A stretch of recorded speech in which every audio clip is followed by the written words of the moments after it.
السلام عليكم ورحمة الله وبركاته. بسم الله الرحمن الرحيم.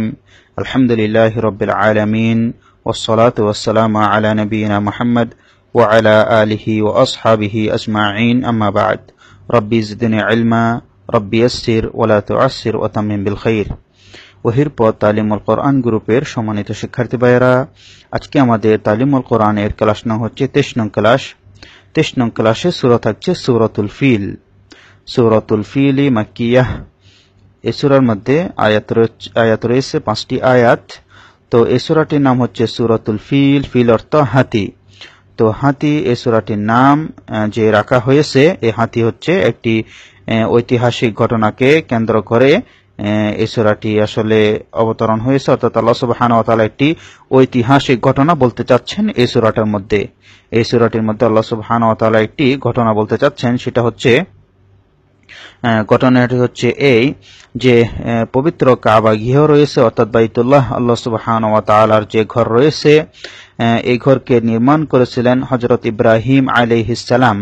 তো তৎকাল থেকে এই বাইতুল্লাহর তওয়াফ চলে আসতেছিল, এই বাইতুল্লাহর হজ জারি ছিল।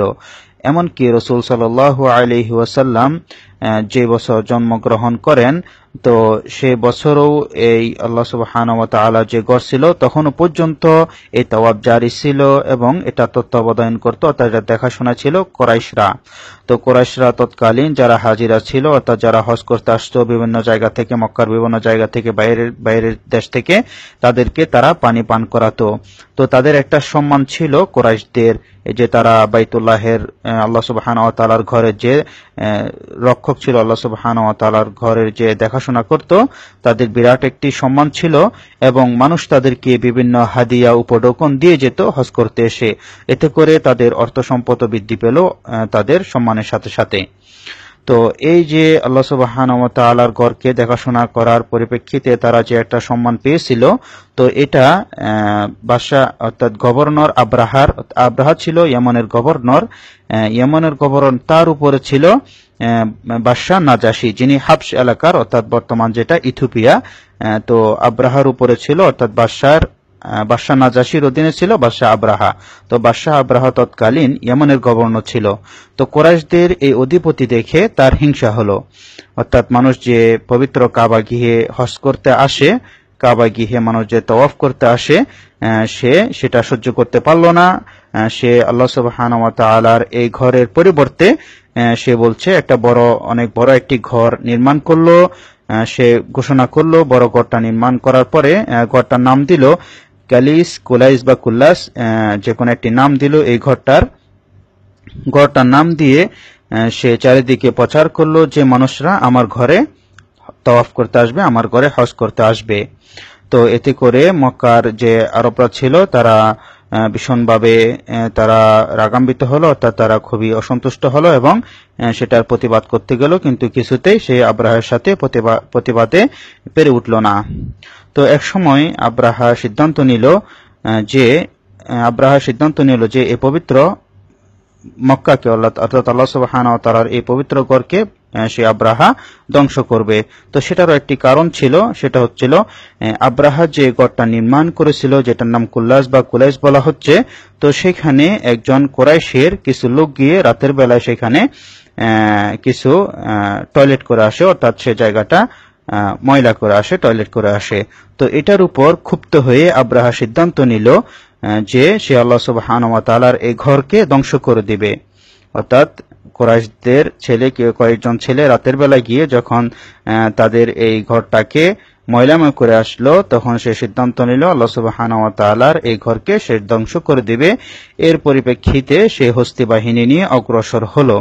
তো এখানে উল্লেখযোগ্য যে তাদের হাতিগুলির মধ্যে একটি হাতি ছিল এত বড় যে হাতিটির সমান, অর্থাৎ তৎকালীন এই ধরনের হাতি আর দেখা যায়নি। তো আল্লাহ সুবহানাহু ওয়া তাআলা তাদের এই হস্তি বাহিনীগুলিকে ধ্বংস করেছেন, যে তারা যখন বাইতুল্লাহকে ধ্বংস করার জন্য আসতেছেন, তখন তারা মক্কার এক জায়গায় অবস্থান করলেন এবং তারা মক্কায় প্রবেশ করবেন, অর্থাৎ বাইতুল্লাহকে ধ্বংস করার জন্য প্রবেশ করবেন। এমন সময় তাদের যে বড় হাতিটি ছিল সেটা বসে পড়েছে, অর্থাৎ সে আর এগিয়ে যাচ্ছে না। এখানে আমি সংক্ষেপে আপনাদেরকে ঘটনাগুলি বলতে চাচ্ছি। আসলে আমি যদি পুরো ঘটনাটি বলতে যাই তাহলে অনেক সময়ের প্রয়োজন রয়েছে। তো আমার উদ্দেশ্য হচ্ছে জাস্ট আপনাদেরকে কিছু বিষয় স্মরণ করিয়ে দেয়া। তো যখন আব্রাহার এই হাতিটা বসে পড়লো, হাসিটা কিছুতে আল্লাহ সুবহানাহু ওয়া তাআলার ঘরকে ধ্বংস করার জন্য যাচ্ছে না, তাকে অনেক চেষ্টা করা হলো, সে সেদিকে অগ্রসর হচ্ছে না। যখন তাকে ইয়ামানের দিকে ফিরানো হয় তখন সে উঠে সেদিকে ধাবিত হয় এবং তাকে অন্যান্য দিকে যখন তাকে মোড় দেওয়া হয় তখন সেদিকে যায়, কিন্তু বাইতুল্লাহ ধ্বংস করার দিকে সে অগ্রসর হয় না। তো এমন সময় আল্লাহ সুবহানাহু ওয়া তাআলা ঝাঁকে ঝাঁকে পাখি পাঠালেন, যেটাকে বলা হয় আবাবিল। আবাবিল অর্থাৎ ঝাঁকে ঝাঁকে পাখি। আবাবিল অর্থাৎ আবাবিল পাখি, যেটা আমাদের দেশে বলা হয় সেটা ঠিক না। আবাবিল অর্থাৎ ঝাঁকে ঝাঁকে পাখি। যে আল্লাহ সুবহানাহু ওয়া তাআলা ঝাঁকে ঝাঁকে পাখি পাঠালেন এবং প্রতিটি পাখির সাথে তিনটি পাথর ছিল। দুইটি পাথর ছিল দুই পায়ে এবং একটি পাথর ছিল পাখির ঠোঁটে। তো এই পাখিরা এই তিনটি পাথর পরিবহন করে নিয়ে এসে এই আব্রাহার যে সৈন্যবাহিনী ছিল, তাফসীরের রওয়ায়াতে আসতেছে প্রায় 20,000-এর মতো বা 20,000-এর অধিক সেনাবাহিনী ছিল আব্রাহার। তাদের প্রত্যেকের নাম লেখা ছিল এই পাথরের মধ্যে এবং এই পাথরের সাইজটা ছিল মাসকলাই বা চনার মতো আর কি, অর্থাৎ মোটামুটি ছোলা যেটাকে বলি আমরা, চনার মতো এই পাথরটার সাইজ ছিল। তো এই ছোট পাথরের মধ্যে প্রতিটি ব্যক্তির নাম লেখা ছিল, যে পাথরটি যার জন্য আল্লাহ সুবহানাহু ওয়া তাআলা নির্ধারণ করেছেন। তো এমন সময় আল্লাহ সুবহানাহু ওয়া তাআলা ঝাঁকে ঝাঁকে পাখি প্রেরণ করে আব্রাহার এই সেনাবাহিনীকে নস্যাৎ করে দিলেন।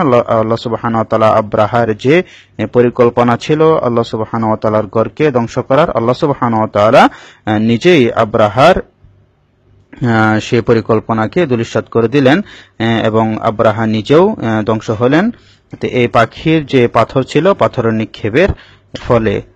তো এটা আমি মোটামুটি সংক্ষেপে আপনাদেরকে এই সূরা সম্পর্কে কিছু কথা বললাম। আসলে আমাদের উদ্দেশ্য সেটা হচ্ছে এই গ্রুপগুলি থেকে, অর্থাৎ আমাদের তালিমুল কোরআন গ্রুপ থেকে পবিত্র কোরআন শুদ্ধভাবে শেখা। তো আজকে আমি আপনাদেরকে এই সূরাতুল ফিল তেলাওয়াত করে দেব এবং আপনারা সুন্দরভাবে শিখবেন। সুন্দরভাবে শিখে ক্লাসের মধ্যে যথাসময়ে শুনিয়ে দিবেন। তো আমি তেলাওয়াত করে দিচ্ছি, আপনারা একটু বলবো, মনোযোগ দিয়ে তেলাওয়াতটি শুনুন। أعوذ بالله من الشيطان الرجيم. بسم الله الرحمن الرحيم. ألم تر كيف فعل ربك بأصحاب الفيل ألم يجعل كيدهم في تضليل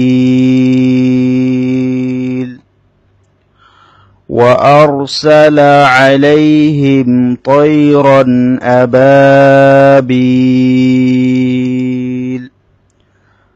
ترميهم بحجارة من سجيل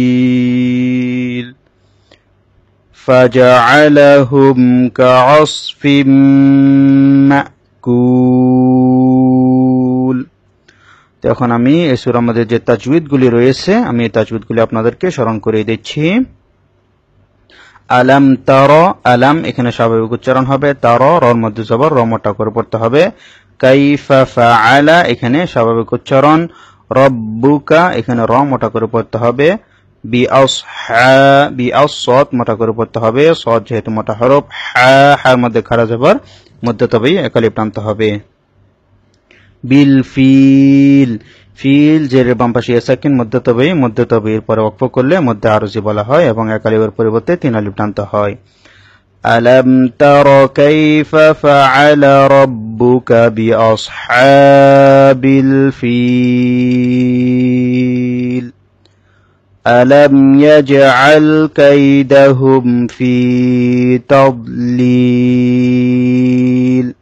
ألم এখানে স্বাভাবিক উচ্চারণ, ইয়াজে জিম কলকলা হরফ, কলকলা করতে হবে। কলকলা হরফ হচ্ছে 5টি, কফ ত বা জিম দাল। আলাম ইয়াজআল, আল স্বাভাবিক উচ্চারণ, কাইদাহুম এখানেও স্বাভাবিক উচ্চারণ, টান হবে না। ফি তাদলিল, ফি মধ্যে তবেই একালিফ জেরে বাম পাশে সাকিন, মদের হরফ একালিফ টানিয়ে পড়তে হয়। তাদলিল তা পাতলা হরফ দত, মোটা হরফ মোটা করে পড়তে হবে। লিল, জেরে বাম পাশে ইয়া সাকিন মধ্য তবের পরে ওয়াকফ করলে মধ্যে আরজি 3 আলিফ টানতে হয়। আলাম ইয়াজআল কাইদাহুম ফি তাদলিল ওয়া আরসালা আলাইহিম তায়রান আবাবিল। ওয়া আর, এখানে র সাকিন তার দানের হবত জবর, সে কারণে রটা মোটা করে পড়তে হবে। ওয়া আরসালা স্বাভাবিক উচ্চারণ, আলাইহিম এখানেও টান হবে না, স্বাভাবিক উচ্চারণ। তায়রান আবাবিল, ত মোটা করে পড়তে হবে। রন তানউইনের পরে হামজা এসেছে, সে কারণে তানউইনটা গুণনা করা যাবে না। তায়রান আবাবিল, আবা জবর বাম পাশে খালি আলিফ, মধ্যে তবে এক আলিফ, বিল মধ্যে আরজি 3 আলিফ। وأرسل عليهم طيرا أبابيل ترميهم بحجارة من سجيل। তার র মোটা করে পড়তে হবে, র সাকিন তার ডানের হরফ জবর। মিহিম, মি জেরে বাম পাশে ইয়া সাকিন মধ্য তবে হিম, মিম সাকিনের পরে বা এসেছে, মিমটা গুণনা করতে হবে। মিম সাকিনের পরে মিম এবং বা আসলে মিমটা গুণনা করতে হয়, অন্য অবস্থায় গুণনা করতে হয় না। তারমিহিম বিহিজারাতিম, হিজা জবর বাম পাশে খালি আলিফ, মধ্যে তবে এক আলিফ, রতিম রর মধ্যে জবর হওয়ার কারণে র মোটা করে পড়তে হবে। রতিম তিম, এখানে মিমের মধ্যে ওয়াজিব গুণা, নুনের মধ্যে হচ্ছে ইখফার গুণা, নুন সাকিনের পরে সিন এসেছে। সিজিল, জিল মধ্যে আরজি, এখানে 3 আলিফ টানতে হবে। তারমিহিম বিহিজারাতিম মিন সিজিল فجعلهم كعصف مأكول। فجعلهم এখানে স্বাভাবিক উচ্চারণ, কোথাও টান নেই। কাআসফিম, আসত মোটা করে পড়তে হবে। ফিম মিমের মধ্যে ওয়াজিব গুন্না। মাকুল, মা হামজা ধাক্কা দিয়ে পড়তে হবে। কুল মধ্যে আরজি 3 আলিফ। فجعلهم كعصف মাকুল। তো আমি আপনাদেরকে আবার তেলাওয়াত করে দিচ্ছি প্রথম থেকে। আপনারা তাজবিদের বিষয়গুলি ভালোভাবে লক্ষ্য করে পড়বেন, কারণ আপনারা যদি তাজবিদের বিষয়গুলি ভালোভাবে লক্ষ্য করতে পারেন, ইনশাআল্লাহ আপনাদের পড়াগুলি সহজ হয়ে যাবে। বিসমিল্লাহির রহমানির রহিম। ألم تر كيف فعل ربك بأصحاب الفيل ألم يجعل كيدهم في تضليل وأرسل عليهم طيرا أبابيل ترميهم بحجارة من سجيل فجعلهم كعصف مأكول। এই থাকলো আজকে আপনাদের পড়া। আপনারা একটু ভালোভাবে মস্ক করবেন পড়াগুলি এবং যথাসময়ে ক্লাসের মধ্যে শোনানোর চেষ্টা করবেন। আর আমি আবারও বলছি, আপনারা এই পড়াগুলি যত বেশি প্র্যাকটিস করবেন, তত বেশি সামনের পড়াগুলি আপনাদের জন্য সহজ হয়ে যাবে। আল্লাহ তাআলা আমাদের সবার জন্য পড়াগুলি সহজ করে দিন এবং তাজবিদের সহিত কোরআন তেলাওয়াত করার তৌফিক দান করেন। আমিন। আসসালামু আলাইকুম ওয়া রাহমাতুল্লাহি ওয়া বারাকাতুহু।